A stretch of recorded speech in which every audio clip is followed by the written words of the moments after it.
nandyan yung Excel, Gold, Enduro, Classic, at Trackmaster. Gaya ng sinabi ko kanina, ilalagay ko din dito sa table na to ang recommended na solar panel para sa 1SM, 2SM, at 3SM.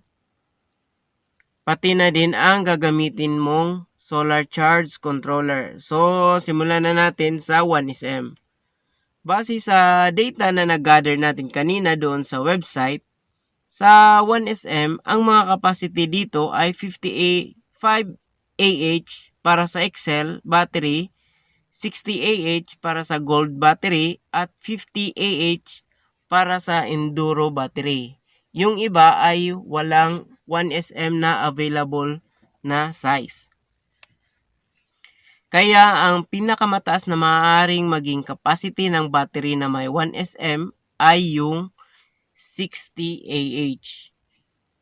Kaya ang solar panel na gagamitin para dito ay 120 watts o mas maganda ay mas mataas para in case kapag may panahon na mahina ang sikat ng araw ay mapupuno pa rin ang battery pagdating ng hapon. At ang mai-recommend ko na solar charge controller para dito ay yung 30 amps na ganitong klase ng controller.